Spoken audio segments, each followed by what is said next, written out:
Once a popular American vacation town, Asbury Park, New Jersey faced a rapid decline in the 1980s, leaving the city and its boardwalk a practical ghost town. Although it's beginning to show signs of a revival today, there's clearly a long road toward restoring it to its former glory. As one of the relative few businesses that exist on the boardwalk today, the Silverball Museum represents a childhood nostalgia that I'm hard-pressed to find these days. It's not just about the games being there, it's the whole experience, walking along the beach, smelling the salty air and hearing the waves and the seagulls, walking through the door into a much darker, much louder space, the smell of junky boardwalk food in the air, the sound of bumpers, music on the stereo, people yelling, and all these sounds are coming from 100 places at once. This is what defined many of my arcade experiences as a kid, and now as an adult, when arcades are no longer popular or profitable, there's few places that can reproduce this. So join me today as we take a look at the Silverball Museum in Asbury Park, New Jersey. Okay, starting off, we have a nice row of Williams and Bailey games from the early 90s. Funhouse, always one of my favorites. And we got Red and Ted Roadshow, Junkyard, Twilight Zone, Whitewater, and Doctor Who. Cactus Canyon. That was cool to see and fun to play.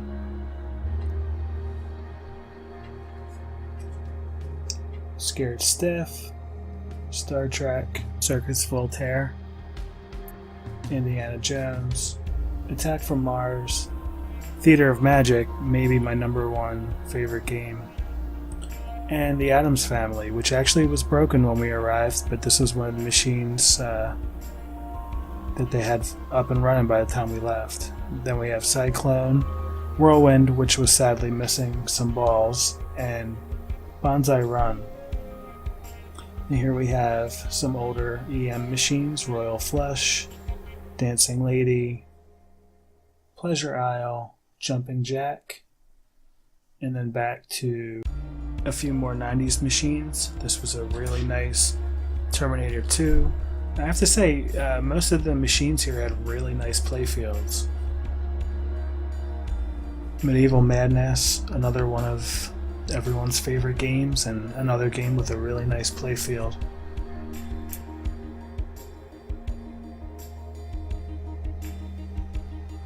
World Cup Soccer, very timely for this week. The Shadow, Demolition Man, and some more EMs. Very nice class of 1981 machine. That's always fun to play. Love those games.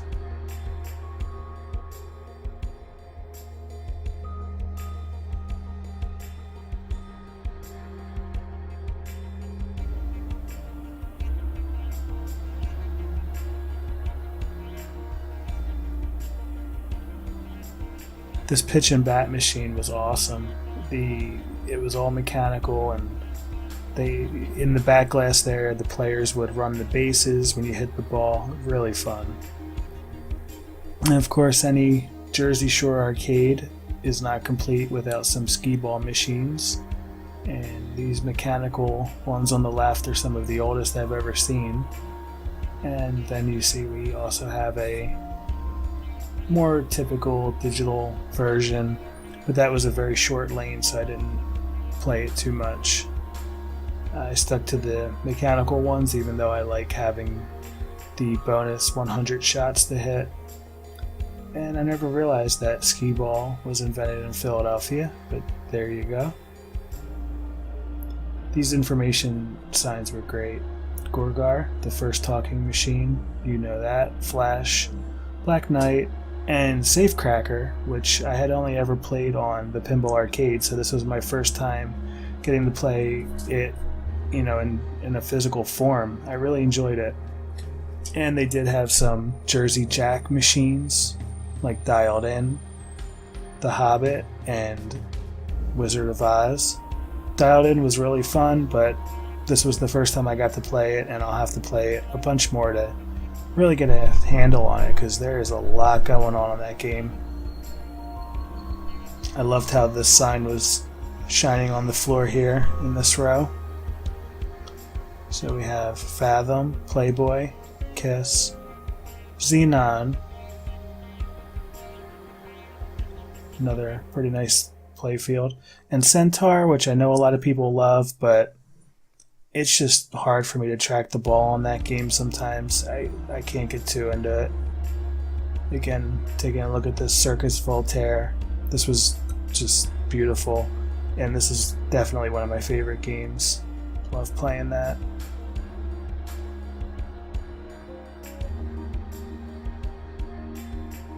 This Demolition Man had a really nice playfield as well.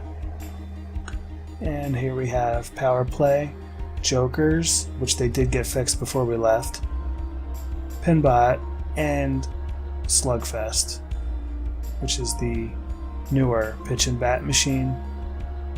Another look at that Pinbot. And I actually scored a top 5 score on Theater of Magic, but unfortunately their trunk was a little out of shape, and the ball got trapped between the trunk and the stairs. I wasn't able to get an attendant, so I couldn't enter my score. And of course we have some classic arcade machines: Centipede, Super Mario Brothers, Donkey Kong, Donkey Kong Jr. And you'll see these Nintendo games don't have free play modes, so the operators just added a bunch of credits to them. Pac-Man, Miss Pac-Man, Galaxian Galaga, and then the ones you can't see down there are Frogger and Missile Command. Here we have a bunch of older wedge head games. These are cool to look at for the art and everything, but as far as gameplay goes, these really aren't my thing. I do love the physical bells on them and everything, but I don't know, the gameplay just it's too slow and too one-dimensional for me. I don't know, maybe there's some machines that aren't that way, but if there are, maybe you can recommend them. Here we have Fire, Pool Sharks, and Revenge from Mars.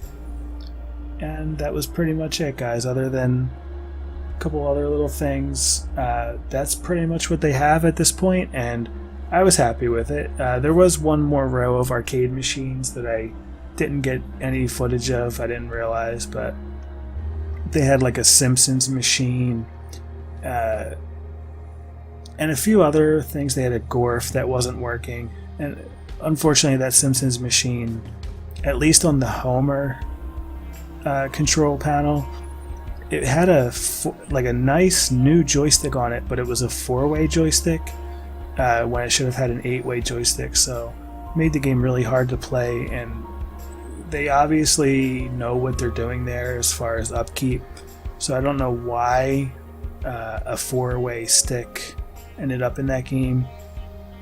Maybe they never tested the Homer thing, maybe it came to them with that joystick, maybe the 4-way gate is not removable in that joystick and they have to wait to get a new one or something. I don't know what the story is, but it was kind of a bummer because I do like to play that game when I see it, and obviously I was not able to do that very well. But yeah, overall, really enjoyed checking this place out. This was the first time I'd been there, or the first time I've been to Asbury Park. I grew up going to the Jersey Shore, but just more southern points. So yeah, really cool place. I'll definitely be going back. And you know, overall they don't have the crowds that the other shore points have, but I might have mentioned before, this place was really jumping, and I really look forward to visiting again and getting to play some more of those games that I didn't have a ton of time to look at. So hope you enjoyed this look at the Asbury Park Silverball Museum. If you have any comments, questions, if you've ever been here, if you have any particular games that you saw that you like to play, I'd love to hear about it, so leave a comment. If you like videos like this, go ahead and subscribe, like if you want. I've mentioned before, I try to do videos every week. I've been on a little bit of a hiatus lately due to some personal things going on, but should be getting back on track now. So go ahead and subscribe, and you'll be getting a lot more content from me. Thanks again for watching. I will see you next time.